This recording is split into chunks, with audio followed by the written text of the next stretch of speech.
Bruno, I've just realized something after 1 second after hitting record, and that is that I've never said your surname before. So I'm gonna try it now. Here we go. Bergaresha? That's not bad. Go on, tell me how. Go on. Bergareche. Bergareche. Oh, so it's reche. So it should be more of a chair than a share, if that makes sense. Exactly. But mate, I've heard it butchered in all kinds of ways. So I'm sure. Well, we'll call you Bruno then for now. I've got my coffee, James Richardson-esque. I don't know if because I know, of course, you spent a long time in the UK. Were you around during his Football Italia times? I was indeed. The Gazzetta. Yeah, the Gazzetta and the cake and the coffee. And he's aged pretty well, I would suggest, in terms of look, doesn't it? Yeah, right. I mean, maybe it helps when you lose your hair when you're a little bit younger. That's the thing, Yeah, you can't see the greys coming through. All right, Bruno, let's get into World Cup. I am going to be weaving in little bits of Manchester United. In fact, actually, when it comes to Spain-Belgium, it's quite easy. What were your thoughts when you saw Courtois injured and going off the other day? Well, firstly, I think the initial reaction as a Spain fan is thinking, oh, yes, the best goalkeeper in the world is coming off. So that increments your chances of scoring a goal and winning the game ultimately. But of course, the replacement's Man United's goalie. So it's not some mug coming on. But having said that, coming on to a World Cup game, 60, 65 minutes into the game? Something like that, yeah. It's not easy, is it, for a goalkeeper? Any other position, you can maybe sort of work your way into a game. But as a goalkeeper, I was watching the game with my brother and I was just saying, let's just shoot straight away. Yeah. Let's see what, how he's come into the game. Let's see how he's feeling. Let's test him. But of course, Spain, never shoot from outside the box. But of course we did in the end. And the rest is history. What's going on with Mikel Merino, by the way, in terms of scoring these super important late goals and words like clutchness, which I think is a bit more familiar over the pond than it is in the UK. But I mean, getting these crucial late winners for your late big goals as he's done across 2 tournaments now. He's the one did he score against Germany as well? Yeah, he scored the header. That was the game, I'd say, if you take into account the Euros and this World Cup. Yeah, this World Cup, if you take into account knockout games, that's probably the game where we were struggling the most, where things were looking, I thought we were gone. Like Germany were dominating. I couldn't see a way back into it. It was a lovely ball in from Olmo. And Merino showed up with that header into the top corner. He's pulled these out. Everyone sort of finds a role within a team, don't they? Within a squad at a World Cup. And Merino's sort of become that go-to guy when things are looking a little bit sticky. Because he's not your stereotypical Spanish player, is he? As a midfielder. Well, I'm thinking Julio Salinas, but I know I know Merino is kind of a midfielder striker. I don't really know. Yeah. When I see him for Arsenal, he seems like more like a number 9, but often he comes on a bit deeper for Spain. But I mean, you talk about typical Spanish number 9s or even just players in general. You're right, post 2000, but pre 2000, Butragueño, what was he, like a Lineker type player, I guess? Salinas was certainly a sort of an orthodox British number 9 centre forward, and Merino wears number 6, but he's sort of attacking midfielder, striker. I don't know. What would you define him as? It's a tough one because I think he started his career playing much deeper. He's played centre half at times. Okay. He's a bit of Chris Sutton then. Maybe I'm thinking Chris Sutton. Yeah. What was it? What was his name? Was it Gary Doherty at Spurs that played centre half? Yeah, it was also Paul Warhurst from the 90s, Premier League 90s, who was a defender for large, and then suddenly went up front and he scored 15 goals in the first half of one season. Dion Dublin. Dion Dublin, definitely, yeah. Dion Dublin went the other way in that he was sort of more traditionally a striker, but would occasionally fill in. Anyway, he's sort of, I guess he's also a kind of a Bellingham-esque player for Spain in terms of... Yeah, do you know what he brings? What he brings is, I think one of the things that Spain's always kind of missed, kind of lacked, is we've got a lot of very similar players, especially midfielders, smaller, more sort of minute, good on the ball, maybe not as incisive as you like it sometimes, but he's a bit more, you could say, British, like competitor, gets stuck in. He brings something different to what we've got. And I think that's why it's worked well. And when he's come on, every time he's come on, I think people have been like, he's taking Olmo. Olmo is arguably, for me, the most underrated player in the Spanish team. He's the one that links things up, and he finds that final ball, that pass. But Merino just, he's got that. Get stuck in, and he's going to find a chance out of nowhere. And it's much like Bellingham, that goal. It's the belief, isn't it, of following up and being the first guy to get there to the ball that's spilt in the box, and he puts his boot through, and he doesn't mind if he gets smacked in the face, or he's got that sort of that fiery part to him that Spanish midfielders have probably been lacking, at least in this sort of modern generation. When the Lamens incident occurred, and for those that haven't seen it, he spills a shot that actually looked worse on the replay. When I saw it happen, I'm like, I think that doesn't look good. And then I saw the replay and it looked much more gatherable. Because I think on the first shooting of it I thought he needs to palm that more to the side. But actually it looked like it could have been gathered, and probably would have been if he'd been on the pitch for 65, 70 minutes prior to that incident. But just going to the starting 11, likely, it's still unlikely that Merino will start against France, right? Yeah. This is a quick projection that I've got. I mean, you'll have a much bigger idea of their starting 11 than I will. But, of course, no Nico Williams. It's someone that you and I spoke about a day or two ago in terms of his World Cup. Is he going to play a minute? I guess not, right? Or are they just thinking a super sub role in the final or even tomorrow? Yeah. The Nico Williams one is one that particularly pains me because I'm an Athletic Bilbao fan. So sure. It's been over a year now that he's been struggling with sort of groin issues, and he's obviously a very explosive player, and that's limited him in terms of. So for the last season, I'd say almost since the game against Man U, Europa League semi-finals, even there he was already starting to struggle. I can't remember. I don't think he played. Definitely didn't play the return leg. Might have played. Well, might have played one of them. That's when he started having issues there. And since then, it's been a whole year of coming back, getting injured, coming back, getting injured. And you see him when he played. Like Nico Williams, the thing that made him so outstanding was he'd get the ball, first instinct, take players on. He'd back himself every time to outrun them, outsprint them. And now, for the past year, he's got the ball and he's played conservative. He plays it back to the middle and he doesn't back himself to take players on. And it's a shame because I think the key in that Spain Euro 2024 side was it had all the elements of your traditional Spain team, which we've been talking about, possession, players who are good on the ball. But in Lamine and in Nico Williams, something new came into the Spain team, which was an ability to take players on, beat them, speed up the game. And that's what we've been missing this World Cup. Lamine obviously has also had his injury issues. He's clearly not 100%. Yeah. Nico Williams is far from 100%. So we've been missing those two players. And that's why I've been hearing from England, from my English friends, saying, Spain are boring, bore fest. That's why we're maybe not as exciting as we were 2 years ago. But I reckon he will play. I reckon he will play. He won't start, obviously, against France, but I reckon he will get minutes. You think he'll get minutes against France? I think so, yeah. Especially if we're not. I mean, maybe if we're the wrong way, yeah. But if you're winning 1-0, 0-0, maybe less so. But well, fingers crossed we get to see him at some point, either maybe in the semi-final or the final. How has the World Cup, the Spanish campaign, been received in Spain amongst fans and media? Obviously, it got off to that rough start against Cape Verde. I know that the Cape Verde goalkeeper got man of the match, but it did feel a bit like Spain could have done a bit more. Of course, that was also the match that Yamal didn't start. And I think he started every game since then, and they have looked like a different beast since. But yeah, how's the journey to the semi-finals been received back in Spain? I think it's similar to most countries, where I think every country thinks that their own media are the worst and that they sort of, hurl abuse at their own team. It happens everywhere. In Spain, sort of to caveat, the situation, straight off the bat, there's not a massive following for the Spanish national team. So people will be club first, country second.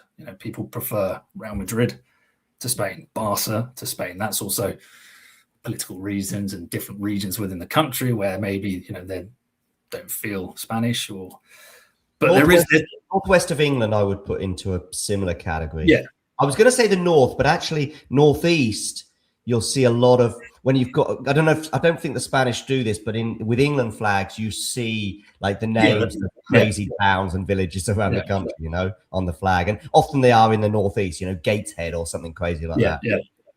Yeah. No, we don't get that. And as I said, there's not a massive following because how big the clubs are in Madrid, Barca. Everything's around Madrid and Barca in Spain. Everything's seen from that angle. You watch the World Cup, and Barca fans will want Argentina to do well and don't want Portugal to do well because it's Cristiano Ronaldo, and vice versa.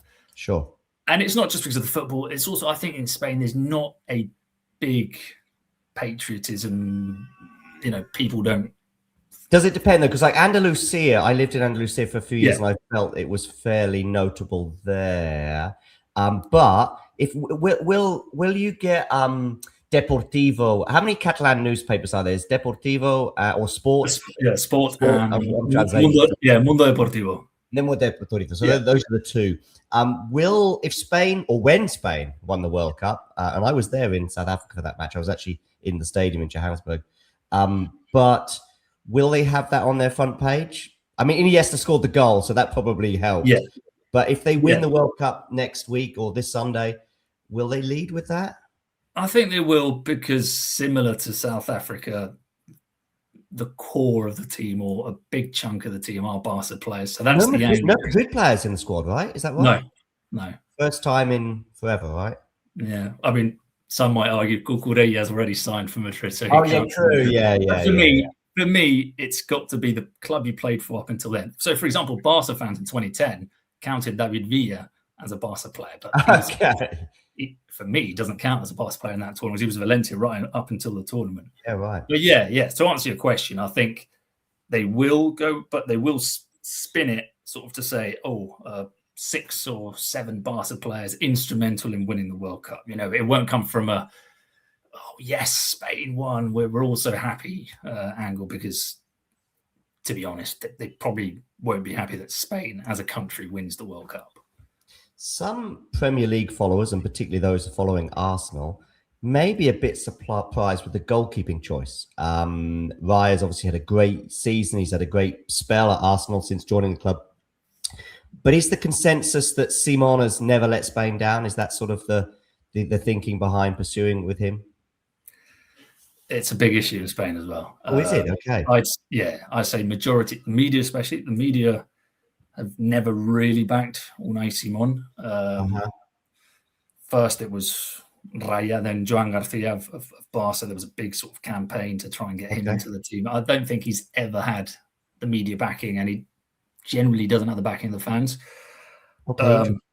For me, I get why he's playing, because, again, look, I'm an Athletic Bilbao fan. Unai Simon's the Athletic Bilbao goalkeeper, so I've always had that sort of affinity towards him. But I understand where the questions come from, because Unai Simon, he's a goalkeeper who, I think, he gets the basics done very well. He's very sort of aesthetically pleasing in the way that he pulls off saves, but I think his decision making sometimes doesn't time when to come out. Like it happened against Belgium the other day. He sort of sprinted out and then they went round him, and then Laporte cleared the cross that could have been a goal.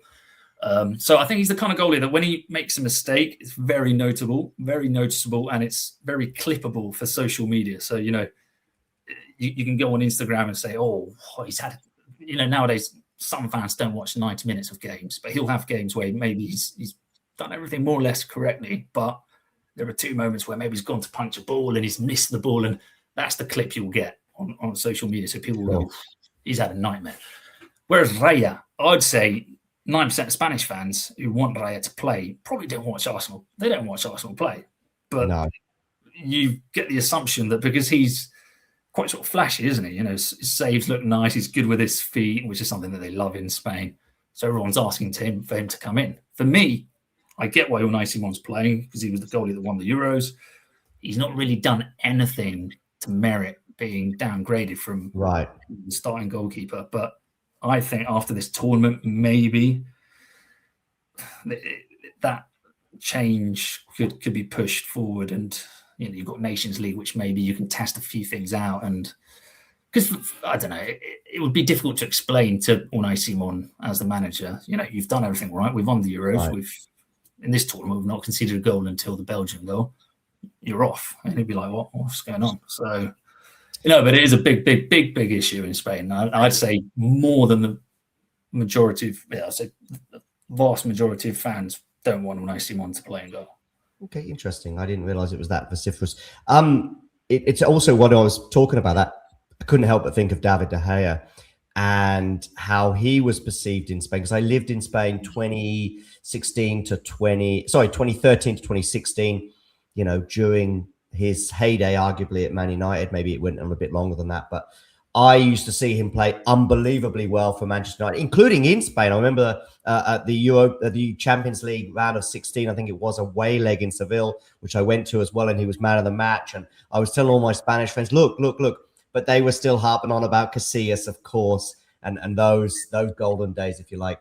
And then, of course, I would watch De Gea for Spain, and there was a sort of waiting for him to make the mistake and go, look, there you go. But I also thought that there was a Premier League, La Liga thing going on there in terms of biases, and possibly from my own side. But I used to see him play unbelievably well for United. And also sometimes you'd lose a penalty shootout like against Russia, and the fingers would be put. I'm thinking, don't know if he did a lot wrong there, although maybe De Gea's record from the spot in terms of saving penalties left a bit to be desired. But that would be years down the line that we'd look back on De Gea, probably more towards the end of his career.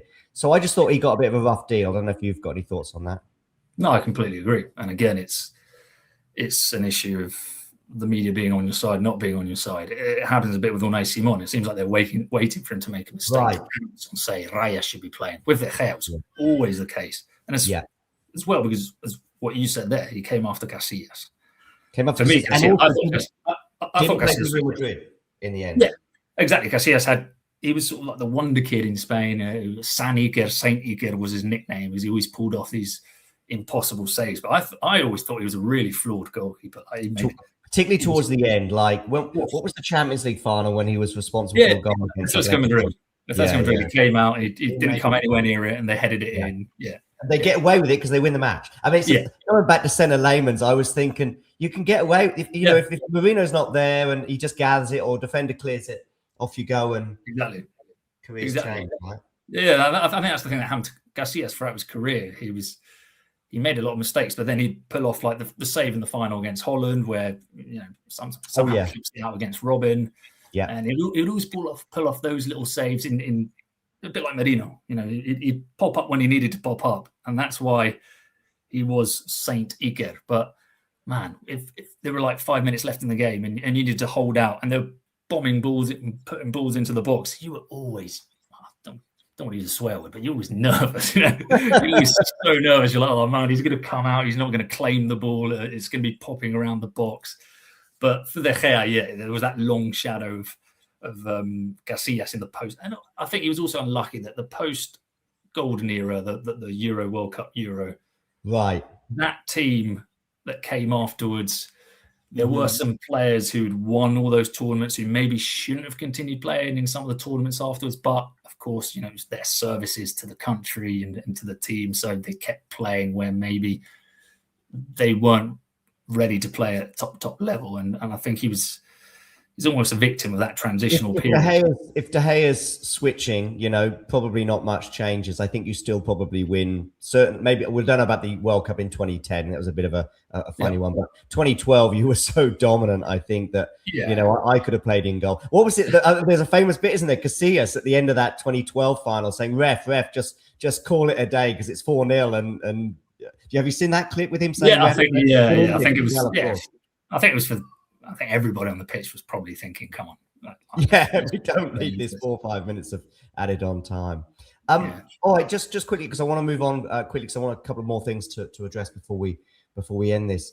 In terms of the Spain squad, is there sort of anyone in the marketplace? I'm just looking right now. Of course, Cucurella would have been one, but he's been taken up now. Is there anyone? I mean, I mentioned Nico Williams, but his injury record, and I'm sure Bilbao and their fans wouldn't be too keen if I was to start marketing him off. But is there anyone, not just in terms of like the first 11, but someone in the squad that that maybe is out there and available for a Premier League club or even Man United to potentially try and nab?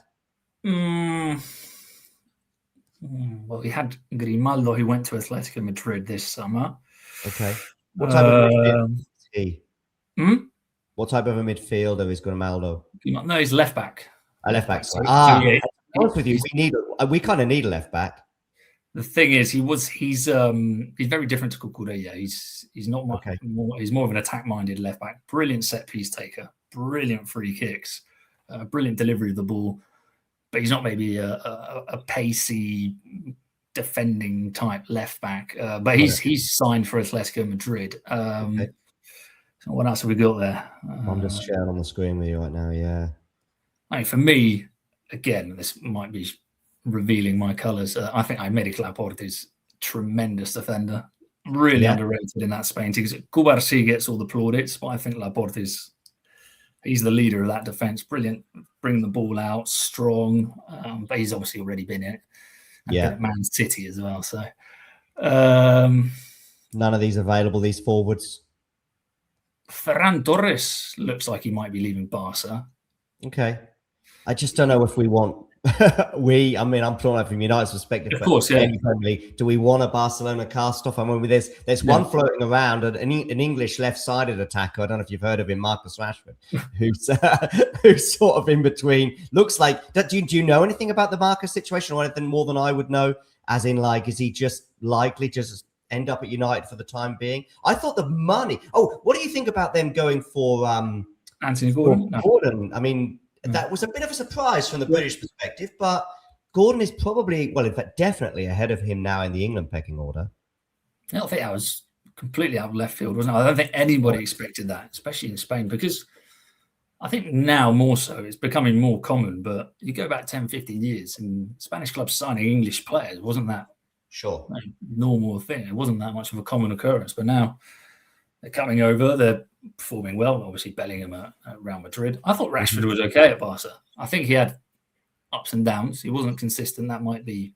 I've not watched him regularly at Man United, but I don't know if that's been the case throughout his career. That has been an issue, yeah. Mm-hmm. But there were moments where it was the Champions League game where they got knocked out against. Yeah, that's when he got a lot of backlash, I think, right? Yeah, and he maybe missed a chance or two. Yeah, but I thought he was one of the few players asking for the ball, and it was those last moments where someone had to turn up and score a goal. I thought he performed all right at Barca. I think the deal I think is good. Whatever the fixed deal of 30 million euros or 30 million quid is for today. And the thing is, there's a bit of bad blood, I guess, around him. Some of his performances, some of the relations he's had with previous coaches, which maybe all that's wiping the slate. Because I actually think he's probably worth a lot more than 30. But because of that, and United were just keen to get him off the wages. Yeah. And that's the other thing. I don't know if he was keen to reduce his salary. And then that becomes a problem for Barca. Yeah, probably. I mean, Barca have obviously got notoriously financial issues, although then they sort of pull out these signings. People aren't too sure how. Because, La Liga is very strict on financial fair play. So loads of clubs now, and I think you can see La Liga 10 years ago, 15 years ago, was making big moves in the market, and big names were being attracted not only to Barca and Madrid, but to Valencia, Sevilla, wherever. Now in Spain, you take away Barca, you take Barca, Madrid, and Atletico Madrid out of the equation, and there's probably not a single club that's signing a player for over 7 million. Okay, wow. And Barca have had a lot of issues with meeting these financial fair play regulations, but I think they sort of get let off the hook a little bit because you need a strong Barca side for La Liga to be attractive. You need Barca there alongside Madrid, and I think they've got away with murder a little bit. So there was the issue of we can't sign Rashford, we don't have the money, but then they go and spend however many million on Anthony Gordon. So everyone's like, what's going on here? Yeah. All right. Let's just get one more thing for you on France, Spain, and then I'll get one thing from you on Argentina, England as well. I see this has been a 60-40 in favor of France, mainly because of personnel. I mean, we don't need to go into the French personnel. And I guess also the way that the two sides have performed in this tournament. I see Spain as being okay, but they could easily have gone to extra time and maybe even penalties against Belgium. They started a little bit in the group stage, as we've already highlighted. not always the best teams that are performing well in the group stage and the the round of 16s and quarters end up winning it. There's many examples of that, but it does look as though France, at the moment at least, have a bit too much for Spain. I don't know what your thoughts are on that, or also the general consensus in Spain. Yeah, no, I agree, and I think everyone in Spain agrees. France are the favourites for the tournament. Yeah, I think they're quite clearly the best team in the tournament, or the team that's got the most weapons in attack, most players. I will say this, so it has it in terms of, maybe it's a bit different from your perspective, but I've heard many journalists and media and pundits and stuff evolve into that. So what I'm saying is 3 or 4 weeks ago, and certainly 3 or 4 months ago, people were saying, "Oh, there's two favourites, Spain and France." But now the Spain people have quietened down a little bit, and the France people have got louder. Yeah, but I found it surprising that we were put so far up the pecking order, because I know a lot of people maybe clinging on to winning the Euros. How Spain played in the Euros. Obviously, the way Spain played in the Euros, I get that you can be the World Cup favourites. But I think I knew, and a lot of Spanish fans knew, that what we've talked about earlier, Lamine Yamal was injured coming into the tournament, and he was meant to not play until the third game, but he had to get thrown in because we drew against Cape Verde, and that sort of altered all the plans. Nico Williams, obviously, he's far from 100% fit. Mikel Merino didn't know if he was going to make the World Cup. Rodri was also struggling this season after returning from his knee injury. I mean, a lot of players there that were so important 2 years ago who are nowhere near playing, not even in terms of fitness, but playing to the level, the standard that brought them to winning the Euros or winning Champions League or winning La Liga. So I think we knew in Spain that this is going to be a bit of a slog. And France, I mean, you looked at the players coming into the tournament, the way that a lot of them were playing with PSG, and I was like, there is no way that we can be put on the same level as a team that's got Mbappe, that's got Ousmane Dembele, Michael Olise. I think Michael Olise, a lot of us knew that he was good. I didn't know he was that good. Yeah. The guy's incredible. So there are so many options. Whereas in Spain, the problem for me with Spain is if Lamine Yamal doesn't play well, then it's like, what's plan B? Who do we go to? You can't rely on, goalkeeper spilling a ball or a shot. Whereas France, we've seen it in the World Cup, Mbappe doesn't show up, suddenly Olise shows up. Dembele, what game was it? Dembele showed up, he scored the same goal like 3 times into the bottom corner. Barcola comes off the bench, and Ryan Cherki off the bench as well. Ryan Cherki, Doué's incredible as well. There are so many players in attack. It's for me, in terms of attacking players, it might be one of the best national teams I've ever seen. Yeah, there is one ray of hope for both England and Spain fans, but of course also Argentina fans, is that maybe Didier Deschamps is the weak link. Well, yeah, good. I mean, you've got. I know he's won a World Cup, but listen, there's the national team managers winning tournaments is one thing. Look at Jogi Löw at Germany. He doesn't walk into the Madrid job, although he did get linked with Madrid, I think, once or twice, but he didn't walk into like a league because it is a special thing. Jurgen Klinsmann led Germany in 2006. It was a great tournament for them in so many respects where they were at before, and so on and so forth. It's not quite the same. You could just be Gareth Southgate is never going to be an elite manager, but he did a reasonable job with England, and there's some debate on either side of that, maybe even better than reasonable. Maybe I'm being harsh, but do you know what I mean? So Deschamps, if and when he leaves, I think he's actually going to leave France after this World Cup. Yeah, he probably won't ever get a job as big as he had. I think it was at Monaco, wasn't it? Which was kind of where we sort of saw him grow as a coach. Yeah. He was linked with the Chelsea job, big style. And that Monaco Porto final of 2004, some people thought it was a shootout. I think probably if Chelsea did their homework, which they probably did, they would have gone for Mourinho anyway, and they wouldn't be relying on the result of one match to dedicate. Yeah. I mean, Man United have done that once or twice in recent years, and certainly with Ten Hag and to some extent Amorim, just relying on one result and then pursuing with that manager. So but I don't know if you remember that far back, but I see him he's not an elite manager in the same way that, for example, Tuchel is or Carlo Ancelotti is, despite the Brazil early exit here.